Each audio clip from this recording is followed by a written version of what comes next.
no one expected it at all, and it's extremely difficult to predict. We need to do the right thing in those cases as well. And this is somewhat important when we're doing driver assist, and we're just trying to prevent the driver who's still running the car from having an accident. But it's even more important when we allow the driver to take their attention away and take over their role, because it takes a long time to get the driver back in sync to take over and use the car again. Isn't perhaps one of the biggest problems? Let's say we do hit what some people say is a target, 2020. We see something fully autonomous from at least a competitor. How many years is it going to be before we have pure autonomous vehicles? And will we ever be at the point where we mandate that you must be autonomous? In which case... So lots of questions in there. I think we're going to get there. Okay? And I think that part of the way that we're going to get there is that we're going to use other cars and infrastructure to help us get there. Right now, there's very little vehicle-to-vehicle infrastructure and vehicle-to-infrastructure communication. So cars are basically driving the way that we drive, where each one of us has to collect all the data by ourselves. Imagine now, you not only get your perspective, but the perspective of all the cars that are around you. How much better of a driver would you be if you saw what all the cars around you are seeing? Driving would become much easier. And so I think in the future, we will get to the stage where we can, in fact, trust cars to be fully autonomous. How quickly, I do not know. And predictions like this are notorious for being wrong, so I'm not going to go there. But the short answer is that we are going to do it. Let me take questions from some of the others here, too. You mentioned about the Japanese university. Yes. What kind of university are you? So I am not going to say now. We are thinking in around a year of establishing a branch of our lab in Japan, probably in the area around Tokyo, but we don't know exactly which of the schools we use. Thank you. So how long do you think Toyota will take to get to Ford announced today that they're getting to the third generation of their semi-autonomous vehicle? So it's very difficult to know. It's difficult for us to know without trying to make any comparisons at all. I think all of us manufacturers and the IT companies are actually in a similar situation.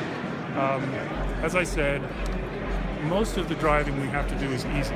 We have a teammate concept car, for instance, that was just in the press, that can drive very reliably on the highway between an on-ramp and an off-ramp. It can not only stay in the lane, but it can also decide to change the lane when it thinks it's the right thing to do, or decide to get on and merge in, or get off and merge out.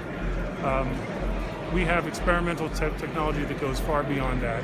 But it's really not a question of, can we do a demonstration for you that in all likelihood will make you say, wow, this is amazing. Because the demonstrations almost all the time will go perfectly because we're not traveling that far. The real question is, if we travel these trillions of miles, can we handle those very hard cases? And I think the answer, the honest answer from the entire field is we really don't know. And why does a DARPA guy go to an auto company?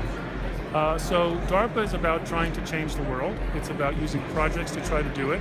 It's about using a particular kind of bridging between research and development to try to get that work done.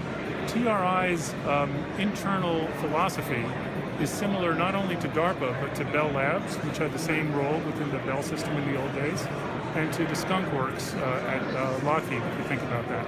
We're not working on anything to do with defense, but we're using the same kind of a both research and applications mindset in our lab to try to bridge that gap. So that is the reason that I'm there. Okay. I know you mentioned there were several things that make it a little bit more difficult to get cars fully autonomous. What is the biggest obstacle? The biggest obstacle is not perception, because we now have computers that can perceive through visual perception and LiDAR well and identify the objects in the world around the car. So that's handled pretty well. But in addition to perception, there's planning. What do you do? What should the strategy be? What should the tactics be to handle a real-time situation? And that's actually very hard. And of all that stuff, the hardest is the one that I mentioned, which is the unknown unknowns. How do you make the car competent? So even when we have an example that we've never thought of before, it reacts in a way that we, as human beings, would say, that was a reasonable thing to do. So I think that is the most difficult part. This morning I attended Ford president. Yes. And Ford and Toyota will be doing business kind of research and development. And also, you know, if you look around like AI, artificial intelligence, there's IBM, Watson, and that kind of tools are actually emerging. Yes. So in future, like there must be lots of business tie-up and Yes. so much cooperation. Yep, we have been talking to just about every other possible partner in the field. We, of course, we think that we do an incredibly good job in building these cars, and we want to come out with the best one. But we don't think that we have all of the good ideas. We think there are lots of good ideas in other parts of the world. And in a similar way that we're trying to build a shared acceleration of the technology for fuel cells, we also think that's true in this field too. How much of your effort is either designed to figure out how humans handle a situation defensively? So, Right. as Google's discovered, Right. they hit cars when they don't expect the car to do absolutely the right Sure, thing. So sure. how much is defensively, but also how much to solve these problems Right. is teaching the cars to think as humans specifically can in unknown situations? So it's an excellent question, and I hope all of you heard the question here. I think that humans have a lot to teach us in terms of how to drive. Again, most of the driving is easy, so it's easy to program a computer to drive those easy cases and mostly ignore what human beings do. Certain drivers, though, are incredibly skilled at handling the unexpected, swerving to avoid a crash, making split-second decisions. Do I go this way or that way? Where is the risk the greatest? Now, we also need to remember that many people are in fact very poor at making those decisions. Those 1.3 million deaths per year that happen around the world from car accidents are almost all due to human error. And so we really need to learn as much as we can from humans, including when humans make mistakes, and to understand that. Let me talk a little bit about this human-machine relationship that Bob talked about at the beginning. I want you to imagine a driver assist car. You're driving down the road, and something cuts in front of you, and the car says, I better make sure that you don't hit that because it looks like you're going to. So I'm going to push on the steering wheel, add some torque to the steering wheel, and veer you left. Well, we as a human being aren't expecting that to occur. Are we going to fight what the car tries to do? Are we going to allow the car to do it? Should the car even turn the wheel, or should it do it on its own without letting us know?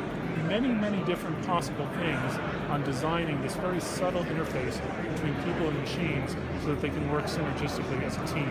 And so when we talk about the teammate idea, it's really to try to get this pairing between person and machine.